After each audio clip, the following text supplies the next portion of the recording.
Hello friends, it's Redragon here with another video. Today I am going to modify my mechanical keyboard which I bought a year ago and its warranty just ended.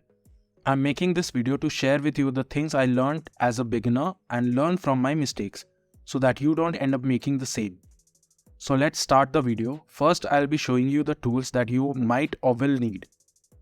A soft cleaning brush. We often overlook the fact how dirty and dusty our electronics are, and hence investing in a good soft cleaning brush is a must.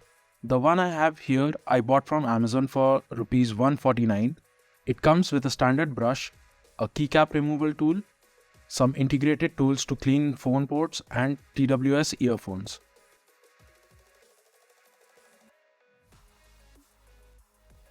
Next is a lube kit. The one I have here is by Kelwana from genesispc.com. I bought this kit for Rs 499. It comes in a case with a stem holder, some tweezers and a couple of brushes.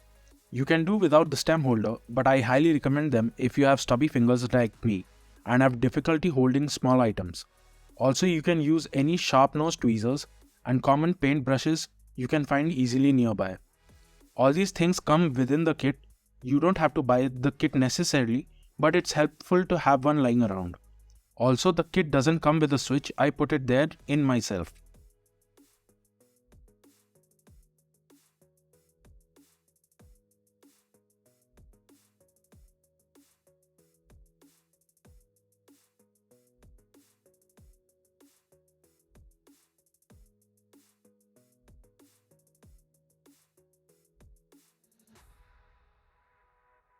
Next is some dielectric grease. I got this Permatex tube for Rs 550 from genesispc.com. Dielectric grease is the key to good lube switches. Too much or too little can often make a huge difference. In my experience, the stuff I got was fine and worked out great in my case, but you may feel free to choose others over it. Also, I used like less than a quarter, 1/4 of the tube for my TKL keyboard, 87 keys. So I think this much is good enough for quite a while. Next we have keycap and switch pullers. I got these included with the keyboard that I bought. The Redragon Kumara K552 RGB keyboard with blue switches. It's an entry-level budget mechanical keyboard and has been working fine for the past 1 year with regular use. It also comes with 4-5 extra switches in the box, although you can find replacement switches along with keycap pullers and switch pullers on Amazon or on Genesis PC website.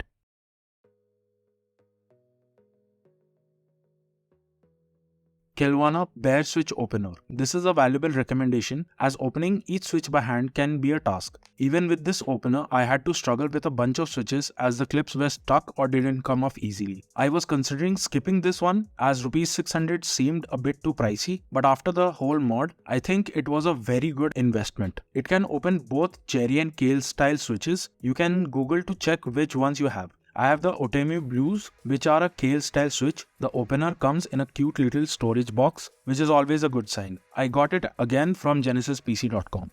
I also recommend keeping some bowls to organize the keycaps and switches and screws. A lube station is good to have, but I chose to skip it to save some money.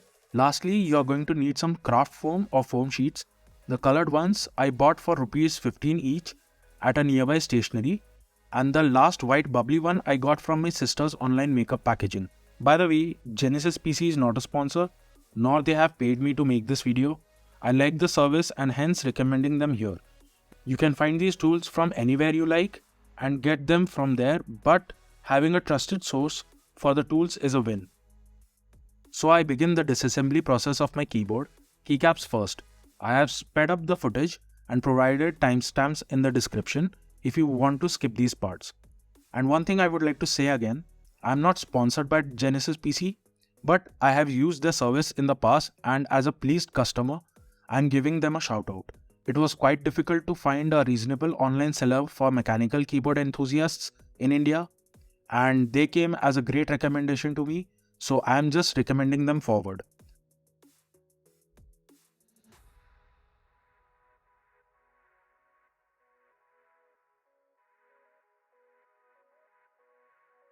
Here you can closely see how I disassemble a single switch and have a better look at its internal components. You can hear a distinct click sound when opening the switch using a switch opener.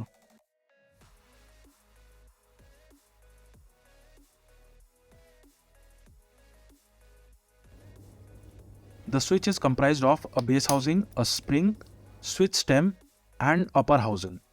The base housing holds the spring and the metal prongs responsible for the clickiness of the switch. The spring provides tension to the key presses. The stem is the part that moves when a key is pressed, and its contact with the prongs sends the signal of a key press. The last is the upper housing, which along with the bottom housing keep these components enclosed. What we are going to lube primarily are the springs, stem and bottom housing in a way to reduce friction in these plastic parts, so the click is more satisfying and the key presses have an enhanced feeling.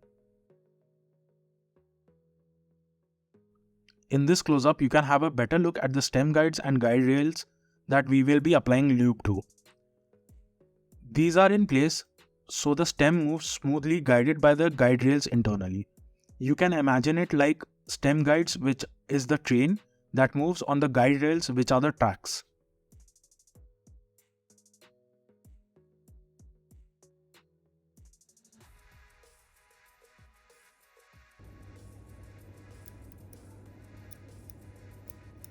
Now I begin the lube process of each switch, but before that I would like to say thanks to all of you watching, and if you like my content, feel free to follow me on my Twitch and YouTube channels as well. Additionally, you can also like and subscribe here to tell me you are liking what you are watching, so I can bring you more content like this.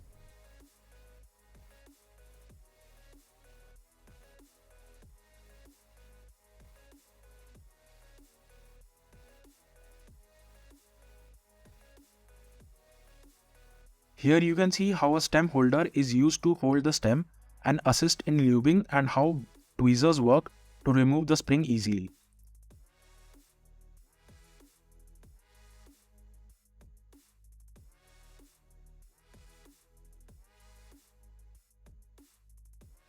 I have sped up the rest of the process. You can watch if you want, or skip to the latter part of the video using timestamps in the description. Now you may resume watching me disassemble the keyboard to Vivaldi's Four Seasons orchestral music.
A few things you might have noted in the sped up footage: some switches were hard to pull out from the casing, hence required extra force.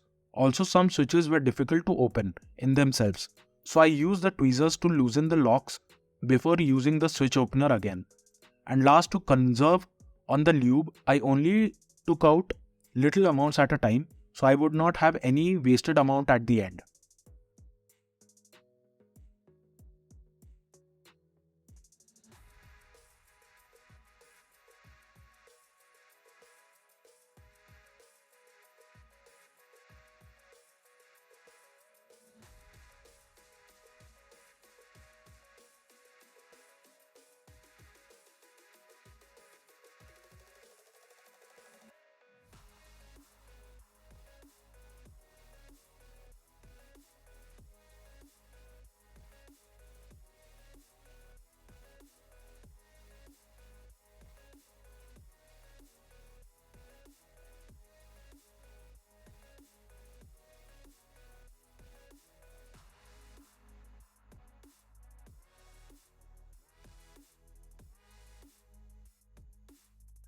So after almost 3 hours of work, I am at the last switch. You can hear the difference between the lubed and unlubed switch. The lubed switch has a pleasing clack sound to it, whereas the unlubed switch has an unpleasing metallic clink sound to it.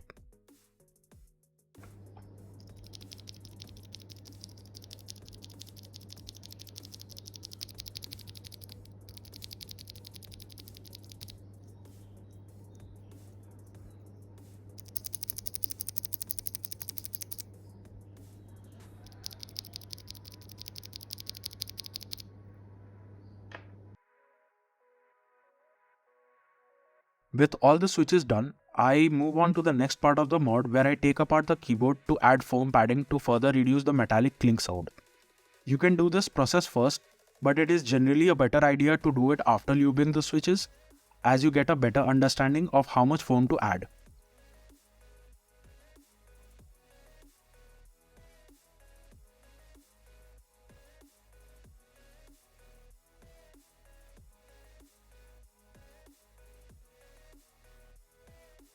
To be noted, the tolerance between the keyboard and the base is very tight, so adding too much foam can result in the keyboard not closing properly. I advise you to add one sheet first to see how much you like the sound. In my case, one sheet was enough and it made the keyboard fit much tighter in the housing. One more difficulty I had was removing the USB connector from the base PCB board. It was a stubborn connector and I almost gave up. But with small incremental pulling, it finally came off, so I could safely separate the two and proceed with fitting the foam padding. Also, the insides had quite some dust, so I used the handy soft brush to remove it first.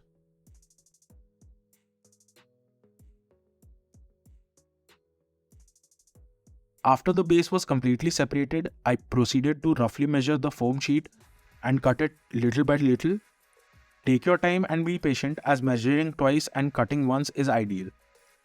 Then I poke holes in the foam using bottom housing as a template. These are for the screws to go into the desired slots and provide better fit in the housing. Last, I cut a small indent in the top part of the foam to allow the USB cable connector to pass through.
So finally it's time to put everything back and check if all the switches are working and how the keyboard sounds overall.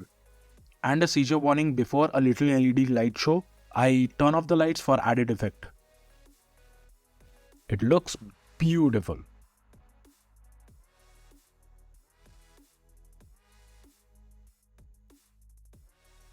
And now with some editing wizardry, the keys are on. So we can move on to the final test.